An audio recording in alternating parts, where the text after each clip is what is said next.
은퇴 후 120만 원의 공백, 월 350만 원의 꿈과 230만 원의 현실 사이에서 대한민국 국민은 행복하고 안정된 노후 생활을 위해 월 350만 원이 필요하다고 생각합니다.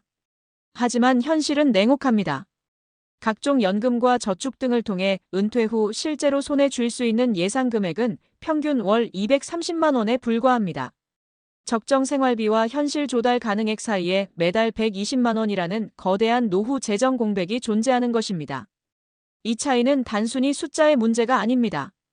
120만 원은 해외여행을 한 번 더 갈 수 있는 금액이 아니라 병원비 걱정 없이 살 수 있는지, 손주에게 용돈을 넉넉히 줄 수 있는지, 혹은 기본적인 의식주를 넘어 품위 있는 여가 생활을 누릴 수 있는지를 결정하는 삶의 질 자체입니다.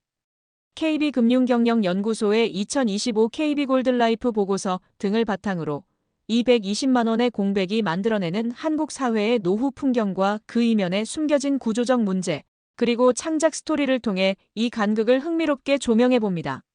1. 세 가지 현실의 냉정한 괴리. 보고서에 따르면 한국 가구의 노후 준비는 세 가지 중요한 측면에서 이상과 현실의 간극을 보입니다. 최소 생활비마저 부족한 현실. 국민들이 생각하는 최소 생활비는 평균 월 248만 원입니다. 이는 기본적인 의식주 해결만을 위한 생계비 수준입니다. 하지만 실제 조달 가능한 월 230만 원은 이 최소 생활비에도 18만 원이 모자란 금액입니다. 즉, 대부분의 은퇴 가구는 여행, 여가, 손주 용돈을 포기하는 것을 넘어 생존에 필요한 최소한의 비용을 충당하는 것조차 버거울 수 있다는 뜻입니다. 희망 은퇴 나이와 실제 은퇴 나이의 9년 차. 한국인이 희망하는 은퇴 시기는 평균 65세입니다. 하지만 실제 은퇴 나이는 이보다 무려 9년이나 빠른 평균 56세로 나타났습니다. 56세에 직장에서 나오게 되면 65세까지 소득 공백 기간이 발생합니다. 더 심각한 것은 경제적 노후 준비를 시작하는 평균 나이가 48세라는 점입니다. 48세부터 56세까지 노후를 위해 저축하고 자산을 불릴 수 있는 기간은 고작 8년에 불과합니다. 짧은 준비 기간과 빠른 은퇴, 그리고 길어진 수명, 100세 시대에 결합하면서 120만 원의 공백은 더욱 커지고 있습니다. 부동산 자산 활용의 소극성. 한국 가계 자산의 약 75%는 부동산에 묶여 있습니다. 하지만 이 부동산을 노후 자금으로 활용하는 것에 대해서는 여전히 소극적입니다. 주택연금을 활용할 의향이 있는 가구는 33.3%에 불과합니다. 노후 안전판으로 불림에도 불구하고 활용 의사가 없거나 생각해 본 적도 없다는 응답이 나머지 66%를 차지했습니다. 이는 주택연금의 복잡성, 낮은 월 지급액, 그리고 내 집을 자녀에게 물려줘야 한다는 전통적 인식 때문으로 해석됩니다. 주택 크기를 줄여 마련한 자금을 쓰는 다운사이징 의향은 59.7%로 높았으나 그 시기는 70대 이후를 선호하는 것으로 나타나 정작 은퇴 직후 소득 공백기에 현금 유동성을 확보하는 데는 활용하지 못하는 모습을 보였습니다. 2. 120만 원이 가른 오마이라이프와 리모트 라이프. 배경: 서울 외곽 20평대 아파트 은퇴 5년 차의 두 부부. 최영호 씨 부부와 박인규 씨 부부는 고등학교 동창이자 같은 회사에서 56세에 나란히 명예퇴직을 했습니다. 은퇴 5년 후 두 부부의 삶은 확연히 달랐습니다. 그 차이는 바로 월 120만 원에서 비롯되었습니다. 최영호 씨 부부, 오마이라이프. 최 씨 부부는 월 350만 원의 적정 생활비를 확보하는 데 성공했습니다.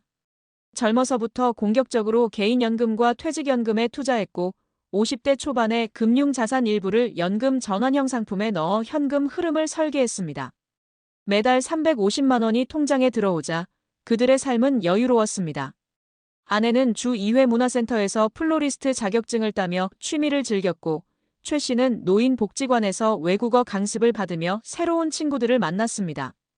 1년에 한 번 이들은 유럽 크루즈 여행을 다녀왔고 손주들이 올 때마다 넉넉한 용돈과 함께 웃음꽃이 피었습니다. 그들에게 노후는 나의 인생을 외칠 수 있는 황금기였습니다. 박인규 씨 부부, 리모트 라이프. 박 씨 부부가 실제로 조달 가능한 생활비는 월 230만 원이었습니다. 퇴직금으로 주택대출을 갚고 나니 남은 것은 국민연금과 약간의 금융소득뿐이었습니다. 월 230만 원으로 생활하는 그들의 삶은 늘 절제 모드였습니다. 아침 식사는 늘 같은 반찬, 병원 가는 날은 택시 대신 버스를 타야 했습니다. 가장 큰 스트레스는 의료비였습니다. 허리 통증으로 비급여 치료를 권유받았지만 120만 원의 공백 때문에 선뜻 치료를 결정할 수 없었습니다. 손주들이 집에 올 때면 아내는 늘 마음이 아팠습니다. 우리 때는 금반지라도 해줬는데. 박 씨는 결국 60대 중반에 아파트 경비 일을 다시 시작했습니다. 120만 원을 채우기 위한 그의 은퇴 후 재취업은 체력적으로 힘들었지만 텅 빈 통장을 보는 것보다는 나았습니다. 박 씨에게 노후는 젊은 날의 꿈과는 너무나 멀리 떨어진 외딴 삶이었습니다. 3. 노후 재정 공백을 메우기 위한 3가지 전략. 120만 원의 격차를 줄이기 위해서는 개인의 노력뿐 아니라 사회적, 제도적 접근이 필요합니다. 은퇴 설계의 시작 연령 낮추기, 48세에서 30대로. 보고서가 지적했듯이 48세에 노후 준비를 시작하는 것은 너무 늦습니다. 주된 수입이 있을 때 복리 효과를 극대화할 수 있도록 30대부터 연금과 장기 저축 상품에 투자하는 것이 필수적입니다. 특히 젊은 세대에게는 개인연금과 퇴직연금을 의무적으로 혹은 적극적으로 활용할 수 있도록 세제 혜택을 강화해야 합니다.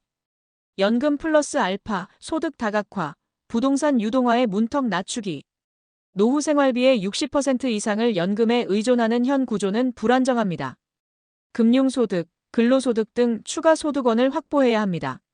주택연금 개혁, 주택연금의 월 지급액을 현실화하고 중도해지 시 보증료 손실 등 불이익을 완화하여 국민들이 부동산 자산을 노후 현금 흐름으로 전환할 수 있도록 문턱을 낮춰야 합니다. 시니어 일자리 확대, 50에서 60대 조기 은퇴자들을 위한 고용 연장 및 재취업 프로그램, 그리고 유연한 시간제 일자리를 대폭 확대하여 65세까지 소득을 벌 수 있는 환경을 만들어야 합니다. 소비 패턴의 재설계, 미니멀 라이프의 재정의. 노후 생활비를 월 350만 원으로 설정했다면 은퇴 직전 5년간의 지출을 면밀히 분석해야 합니다. 은퇴 후 줄어드는 지출, 자녀 교육비, 출퇴근 비용과 늘어나는 지출, 의료비, 여가 여행비를 정확히 파악하여 120만 원의 격차를 메울 수 있는 합리적인 소비 구조로 전환해야 합니다. 결국 노후 적정 생활비와 현실 생활비의 120만 원 공백은 희망을 현실로 바꾸는 숙제를 우리 사회 전체에 던지고 있습니다. 국민 개개인의 재정 습관 개선과 동시에 정부의 연금 및 부동산 정책 개혁이 시급한 시점입니다.